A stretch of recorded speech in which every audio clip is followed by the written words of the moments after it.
नमस्कार दोस्तों, अगर आप गरीब व्यक्ति हैं तो इस मोटिवेशनल कहानी को पूरे अंत तक जरूर सुनिएगा। दोस्तों, यह कहानी एक गरीब नाव वाले की और एक बिजनेसमैन की है। इस कहानी से आपको बहुत कुछ सीखने को मिलेगा। अगर आप अपने जीवन को हमेशा अमीर व्यक्ति के तुलना में कोसते रहते हैं तो इस कहानी को पूरे अंत तक जरूर सुनिएगा। या कोई अमीर व्यक्ति आपके ऊपर हमेशा मजाक उड़ाता रहता है तो उसके लिए तो ये बड़ी सीख देने वाली कहानी है। तो चलिए दोस्तों, इस कहानी को शुरू करते हैं। कहानी अच्छा लगे तो इस वीडियो को लाइक शेयर जरूर करिएगा। दोस्तों, एक बार की बात है दोस्तों, एक बड़ा बिजनेसमैन एक छोटे से गांव में जाता है और वह यह सोचकर शहर से गांव जाता है कि मैं गांव जाकर एक बहुत बड़ी फैक्ट्री लगाऊंगा। वह एक ऐसी जगह पर होता है जहां पर उसके सामने एक नदी होती है और नदी के सामने वह गांव था जहां वह फैक्ट्री लगाना चाहता था। अब उसके सामने दो रास्ते होते हैं।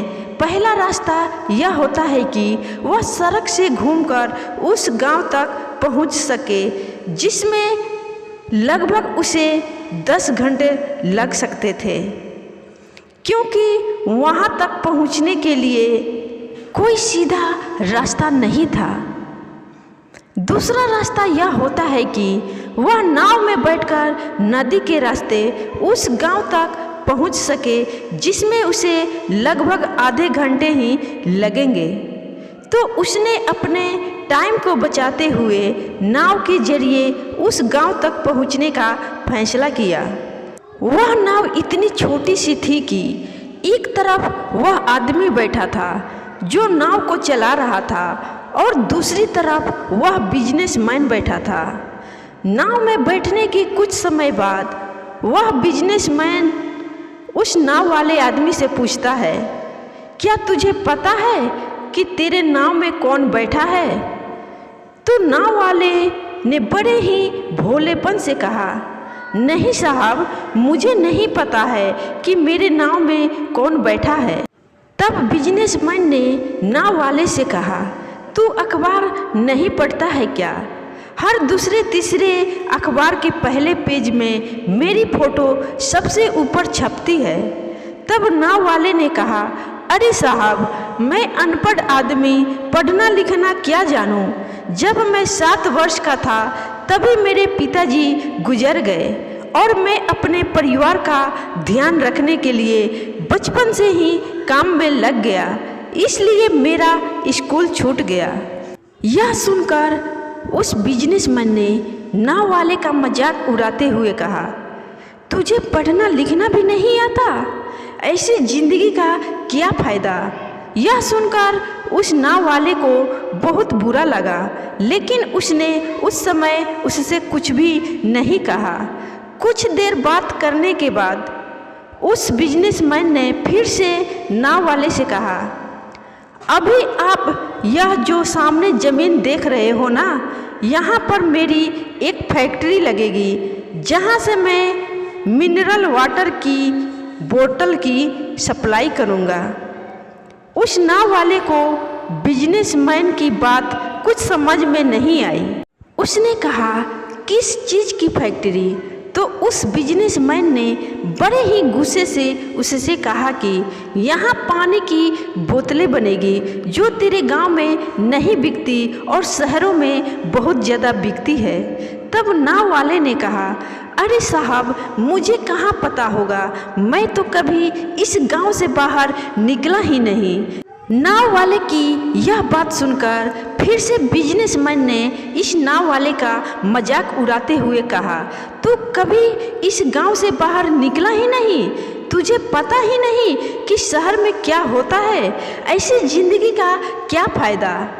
उस बिजनेसमैन की बातों को सुनकर उस नाव वाले को लगने लगा कि उसकी ज़िंदगी किसी काम की नहीं।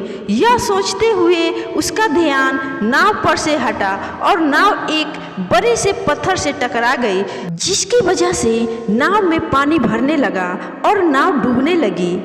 उस जगह पर पानी बहुत गहरा था और किनारा बहुत दूर था।